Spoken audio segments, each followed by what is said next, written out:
Good afternoon. My name is Walt Mabe with the Board of Supervisors. We wanted to spend some time today to talk about what's going to be happening tomorrow and moving forward. Tomorrow, Virginia will start the process of opening the state for businesses and to allow residents to do more things. The process will be in stages that will gradually bring more economy online with the goal of successful opening up without an increase in the number of people who are stricken with the COVID-19 virus on a daily basis.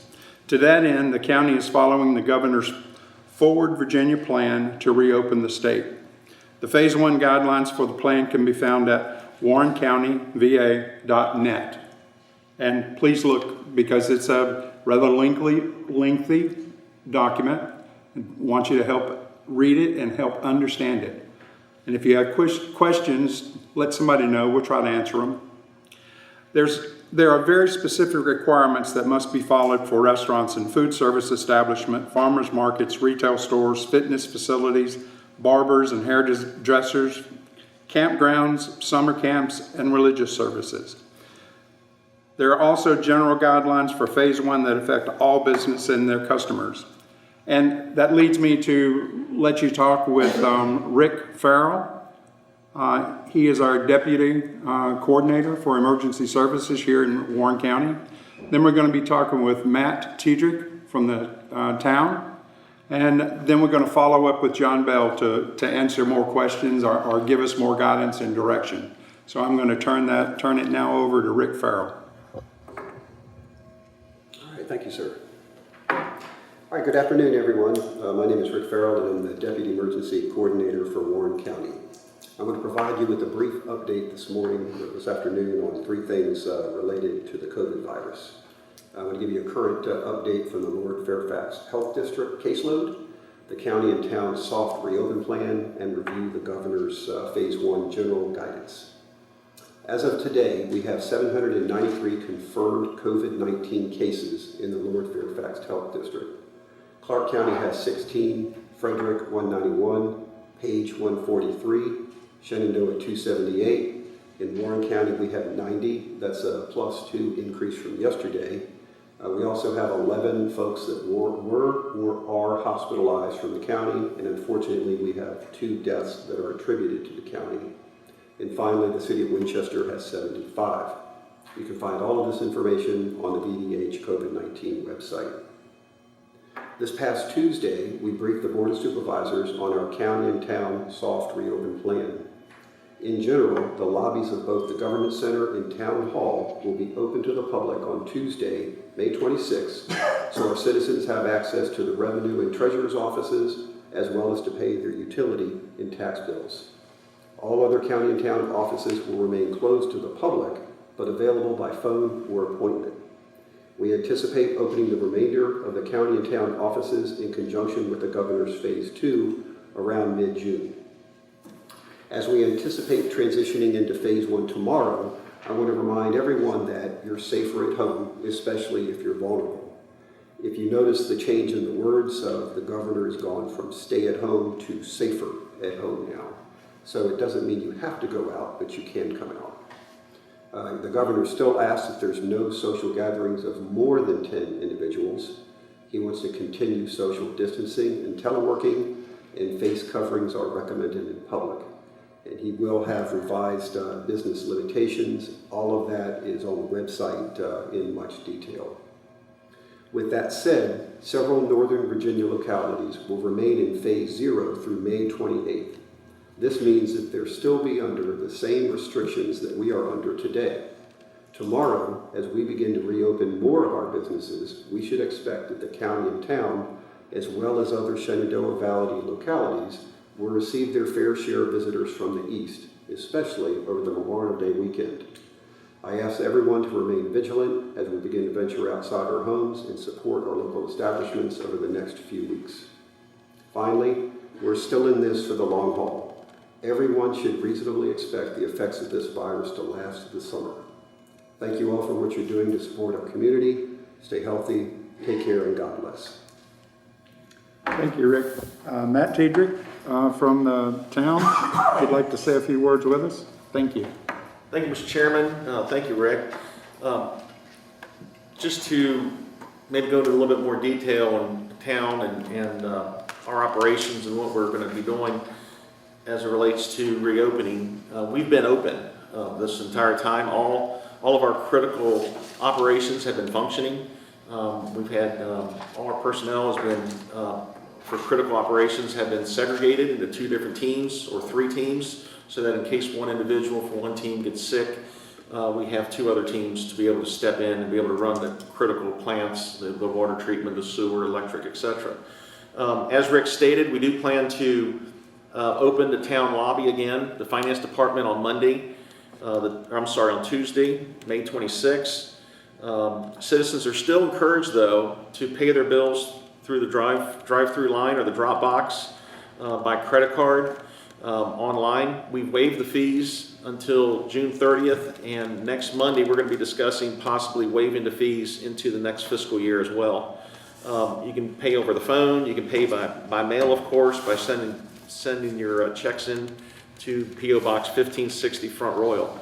But again, if you do want to come and pay your bills, your taxes, your electric, etc. at Town Hall, we're going to have social distancing in place, as well as we're going to have no more than 10 individuals in the lobby.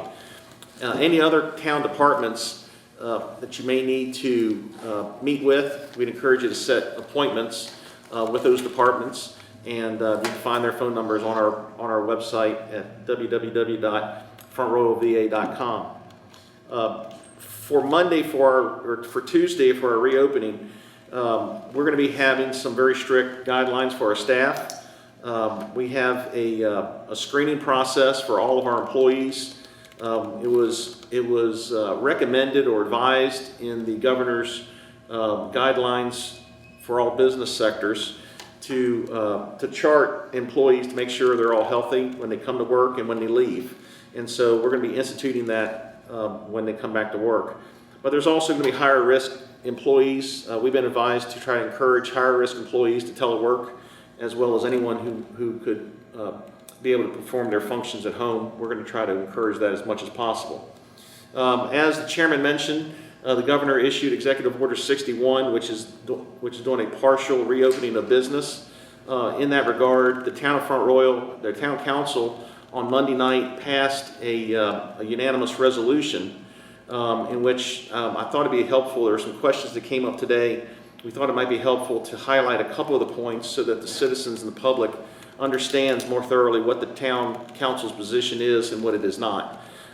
We are, in fact, as a town operation, as a town government, we are following the guidelines of the executive order. We're following the Safer at Home Phase 1 guidelines, which are part of the executive order, which I have printed out here as well.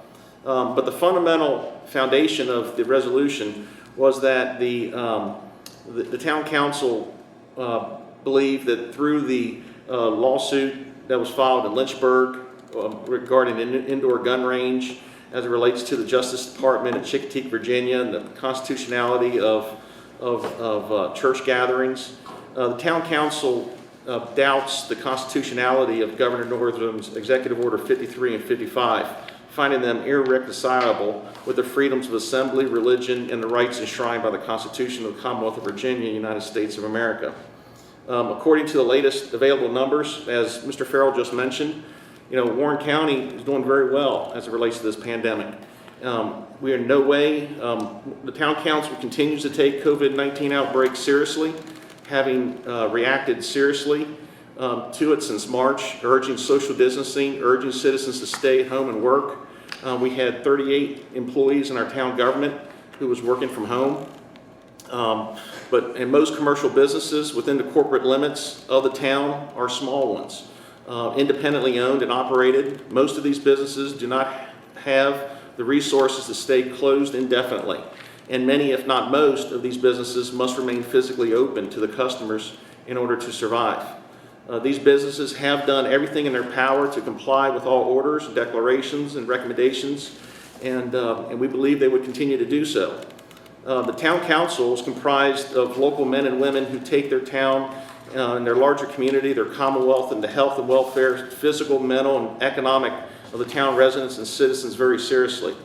The town is of the opinion that a single statewide approach is inappropriate for Virginia, which contains rural localities like the town that remain largely unaffected by the COVID outbreak. Town councils are of the further opinion that the citizens and residents of the town will continue to use discretion and good judgment going forward. And here's what's very important. The Town Council of the Town of Front Royal and the Town Council respectfully request that the Honorable Ralph Northam, Governor of the Commonwealth of Virginia, grant a limited exemption, I'm going to emphasize that, a limited exemption from Executive Orders 51, 53, 55, and further executive orders and declarations of the Commonwealth as they may relate to the COVID-19 closing of businesses, social distancing, and social gathering, only to the extent as they may relate to commercial businesses and enterprises within the corporate limits of the Town of Front Royal, so as to allow Town Council to determine when and how local businesses within the town limits can safely reopen. So with that said, and there's some more in the resolution, you can read it. We'll be posting it online. It just got ratified by the various signatories today. That does not mean that we are ignoring the executive order. We are asking the governor for a limited exemption. That's the purpose of this resolution, and council has forwarded it to the Board of Supervisors and is asking the local board as well as other jurisdictions in the Lower Fairfax Planning District to follow suit, follow our lead. As far as our town government goes, we are encouraging safer at home, no social gatherings of more than 10 people, continued social distancing, continued teleworking, face covering is recommended. As far as our law enforcement, there's been some questions about what will and will the town PD not do, or what will they do. What they will not do, and I've been assured by the police chief, is they are not going to use this pandemic as a reason to exercise egregious and onerous and excessive law enforcement. That is not going to happen. It will not happen. We have great people in our PD and our sheriff's office. It's going to be more complaint driven. So they're going to go and assess the situation and educate the business owners and try to educate them on the need and the plans. They're going to request compliance from the business owners and anyone else that is affected in this phase one. And as a very last resort, and under the confidence that they have the constitutional right to do so, they're going to place charges and do what needs to be done if they feel a law is actually being violated. What's important to know, in my opinion, is that the PD and I have been in constant conversation with the Commonwealth Attorney to comprehend some of the ambiguous natures of these executive orders so that we can find a good balance and do what's right to the community and the health and general welfare of our community, and at the same time not trample on individuals' constitutional rights and freedoms. So with that, Mr. Chairman, that concludes comments, and I'm happy to take questions at the end of the meeting. Thank you, Matt. I appreciate it. Yes, sir. Now I want to turn it over to John Bell. Where'd John go? Oh, there you are. You're hiding on me. John Bell is our Commonwealth Attorney, and I would like for him to explain some of the things that we're talking about now. It's all yours, John. Good afternoon. There's been mention about executive orders. The executive orders come from the governor's office. Under a state of emergency declaration, the governor has a certain amount of authority that's granted to him by the Code of Virginia, and the executive orders are entered under those code sections. The latest executive order that affects us is Executive Order 61. It's some 23 pages long, and it incorporates a series of guidelines which themselves are another 22 pages long. So as you can tell, there's a fairly intricate set of guidelines that we're dealing with this. If anybody wants to look at these for themselves, you go to governor.virginia.gov. That's governor.virginia.gov. And that's the webpage for the Office of the Governor of Virginia. And it will link you to the executive orders. It will link you to the guidelines. It will also link you to the state's COVID-19 response page where you can get the full information. Now, Executive Order 61 is the first step in loosening up the restrictions in the state of Virginia. Now, as everybody knows, we've had a stay-at-home order. That stay-at-home order is not criminally prosecutable. That was a suggestion that everyone should follow for their own safety. However, there were some restrictions that were criminally prosecutable. The more than 10-person gathering was criminally prosecuted. The limitations on certain businesses were criminally prosecuted. Those issues still remain, but the requirements are being loosened. Most businesses are being allowed to reopen with some restrictions, in some cases very severe restrictions. Some classes of businesses remain closed. The main group are indoor recreational businesses. Those are your movie theaters, your bowling alleys, the indoor portion of health clubs. Those businesses, those portions of the businesses still remain closed. Outdoor recreation is being increasingly opened, still within that 10-person limit, and through all of this, the 6-foot social distance is imposed. Though in the case of the recreational facilities, they've expanded that to a 10-foot limit. So we are starting to open up. There are still a number of restrictions. And as the town managers mentioned, there are some legal challenges pending to these restrictions. There was a legal challenge in the city of Lynchburg to restrictions on gun ranges. And that particular case was pretty well founded because the statute that creates the governor's authority for the executive order contained a specific exemption that says the governor cannot interfere with Second Amendment rights. And that's baked into the same law that gives the governor the authority to lay out these executive orders. Now, there was also some lawsuits dealing with its application to religious services.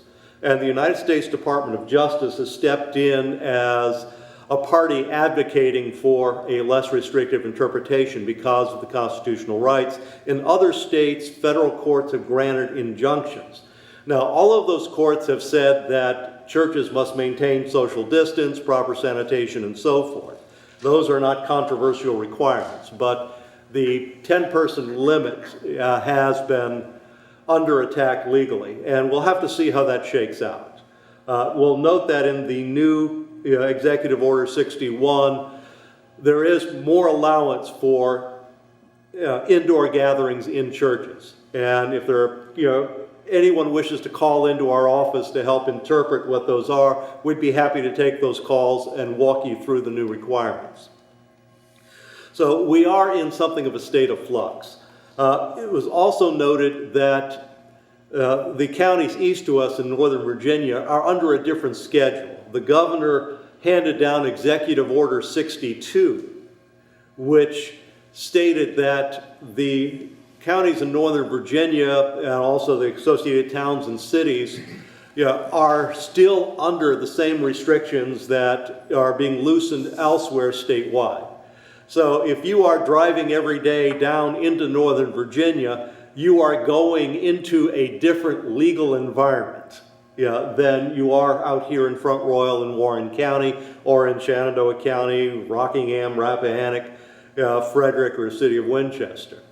So the governor has seen the need for different application of these standards around the state, but so far that's been limited to letting locales be stricter as opposed to letting locales loosen up. So we'll see as more counties and municipalities approach this issue, we'll see if there's any change from the governor's office. Frankly, if I lived in Bristol, Virginia, I would be very upset because on one side of the street, you are limited to 50% of seating in your restaurant. On the other side of the street in Tennessee, there's no restrictions whatsoever. Obviously, one size fits all has some issues. So we're going to see how that shakes out. I'll be very interested to see what the response is to the town. And we'll all just have to wait and see how this goes through. Now, our office is working with the Sheriff's Department and the Town of Front Royal Police Department. our emphasis has been not on arresting people. Our emphasis is education. Our emphasis is on clarification. Our emphasis is on working with people to find solutions. The goal is public health. The goal is not bigger court dockets. Yeah, so that has been my office's approach, and that is the approach of law enforcement in town. We're here to try and provide the safest environment possible for our citizens. But as the town manager mentioned, we have not taken enforcement off the table. That's the last resort we want to go, but that's still there if it's going to be needed. And I would note that in all of these challenges to the different restrictions over right to assemble for religious purposes, over all these things, that the courts have always maintained that social distance requirement, those basic sanitations and care requirements. And we would encourage everybody to follow those. And I'll be happy to take questions. Mr. Bell, Mike McCool from the Royal Examiner. Buried in those pages that you mentioned in the governor's opening up in phase one on church services, he comes up with a thing called mandatory requirements. And it says that religious services must strictly adhere to the following requirements. Of course, it is occupancy shall be limited to no more than 50% of the lowest occupancy load on the certificate of occupancy of the room or facility in which the religious services are conducted. So I assume that is in excess of 10 people. Yes, that's correct. That is, in fact, loosening up the 10-person gathering requirement. Right. And he goes on to says, then he gets into the actual worship service. All right. And my question is, isn't this protected under our First Amendment? I mean, every denomination or religious type service have different activities that they use in their worship to God. And one of them is passing communion trays. And now the governor says this is a no-no. So it seems to me that when the governor or when the government in general wants to use separation of church and state to their advantage, they do, but now they're trying to stick their nose in church service. That's how I look at it. So what's your opinion?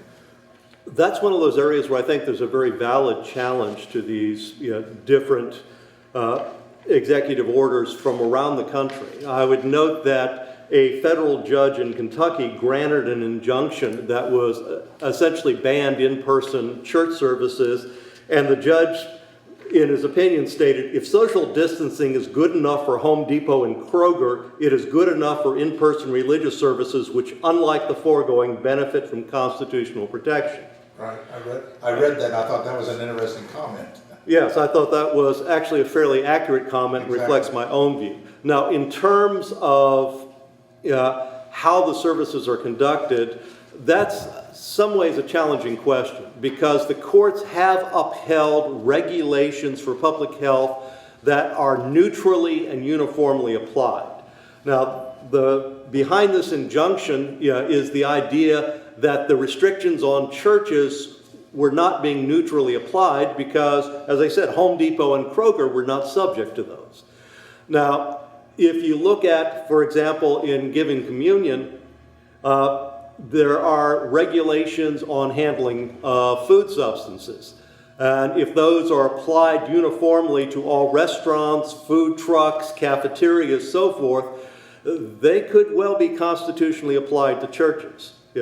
But that's getting pretty far down into the weeds. My first readout is that public health restrictions can be applied to everybody, even churches, but they have to be applied neutrally and uniformly. If you are letting another part of society exercise certain activities without those restrictions, constitutionally, you've got to give churches the same benefit. That seems to be the point, because no one wants to cause people to get sick. I mean, churches are families oriented, and they know. I haven't heard anyone disagree with social distancing, disinfecting, and cleaning. But when you get in and telling people how to worship, that's when I think people are starting to say, "Wait a minute! How can the government tell us how to worship God?" And Mike, I have to agree with you on that. So, Yeah, my we'll see. reading of the Constitution on this says that we are on shaky ground with these restrictions for churches. Well, because the governor goes on to say that if you cannot adhere to these guidelines, then you can't meet it all. Yes, if you cannot, then you cannot language is at the conclusion of each of these sections. Right. Yeah. So that he uses that addressing to businesses which cannot work with sanitation or work with providing protective gear for the appropriate employees. He say if you can't do this, you can't open. If you can't do this, you can't sell food. So that part is not specifically directed at churches. No. Yeah, but the underlying issue is, can you place a restriction on a gathering for church services that you're not placing on other parts of society? And my reading of the way the case law is developing is the answer to that is no. Well, then you turn right around. If you can apply the 50% rule to a church, why can't you provide the 50% rule to a movie theater or to a bowling alley? And that's an excellent question. But in bowling alleys and They're not protected by the Constitution. they don't have the same level of constitutional protection. Yeah, there is fundamental rights that are guaranteed by the Bill of Rights, and bowling is not in there. Yeah. So assembly is.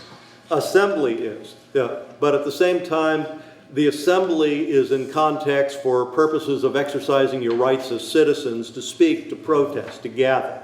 Yeah. For that purpose. To gather together may not have the same level of protection as gathering together to worship God, to petition your government, to express your views. Thank you.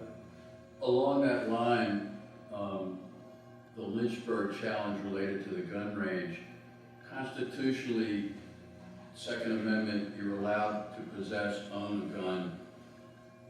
Is target shooting it constitutionally protected as well? I mean, where's the line there? Well, the Lynchburg case is different in that there is a specific line in the statute that gave the governor's authority that says that nothing in this grant of authority to the governor for emergency purposes can be used to interfere in any way with the right to bear arms. And the court in that basically says that using a weapon, practicing with a weapon is part of the Second Amendment rights. Yeah. If you had a place to go, say yours or a friend's property where you could target shoot outdoors with easy social distancing, would that cover that requirement? Part of the problem is that... Or should we go to the Supreme Court and argue that? Yeah, part of the problem is, and the court's ruling on that was essentially that there are locations, where the only viable way of practicing with a firearm is in an indoor range. Yeah, and again, you've got to look at the statute. The statute has the specific carve-out for Second Amendment rights. It basically says, we're letting the governor of Virginia do all of these things, but not this. Yeah, and the Lynchburg case turned very particularly on that. I've got a question for Mr. Keefer, if I can switch to him. Yeah. With the resolution, say you don't get a response for a month or several weeks, what happens then, or does it just kind of go away? If y'all don't actually hear back anytime soon, what happens then? Yeah, good question. I'm kind of on the receiving end like Mr. Stanley is with the Board of Supervisors. That would be dependent upon whatever the leadership of the town decides. As I mentioned, this resolution was brought up by a council member. It was drafted by the town attorney, and it was unanimously voted on by town council. So I don't know what their next step would be. I know they want to disseminate it to other jurisdictions. And speaking of going to like the county, Warren County, this way, do you have any thoughts on that resolution, what y'all would do if it came to the supervisors? From the county's point of view, we're going to support the Rule 61, and we should be doing that as long as we can. We do support the town in helping them to be a part of our county. There is a bit of difference. We're trying to resolve that.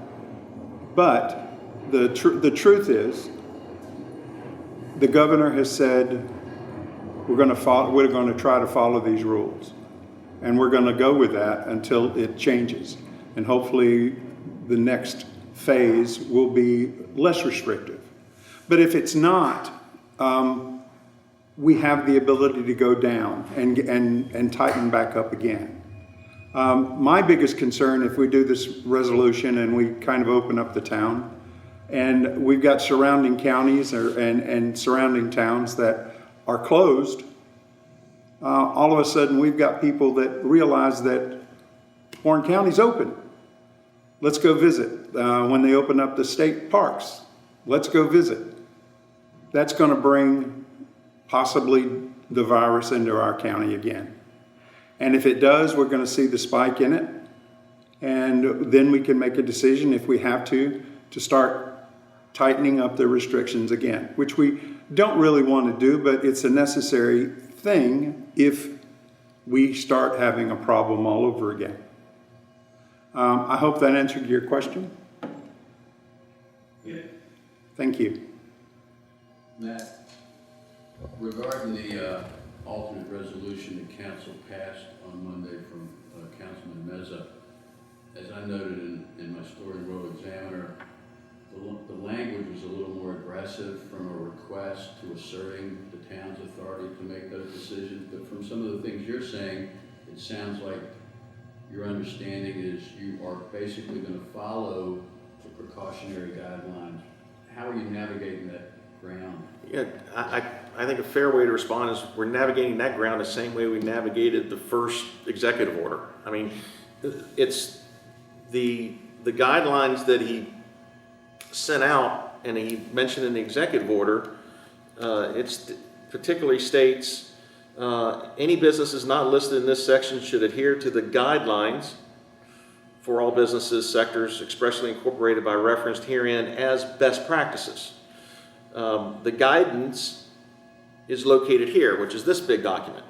So what we're trying to, what I believe the intent of council is from the resolution is to, if the governor is establishing these guidelines and establishing these best practices, give that to the locality and let us determine how we think it's best to adapt these guidelines and best practices into the business operations. Because what's best for Warren County, what's best for Fairfax isn't necessarily what's best for Front Royal, and vice versa.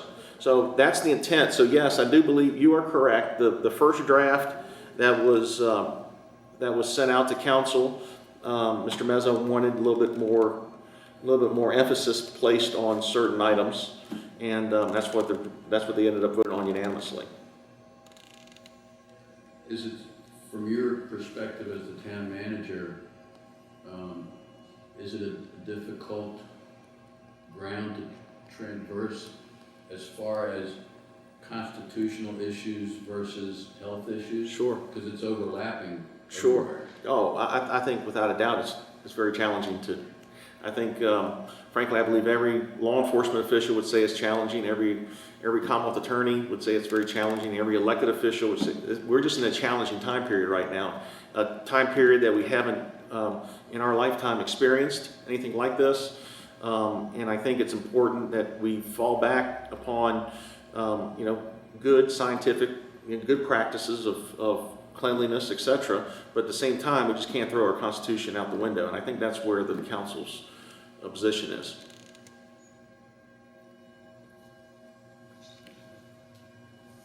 Any additional questions? Well, I'm going to sum up for a minute. Everybody's had the right to talk, and they're welcome to join in or jump in if they want to again. But just want to reiterate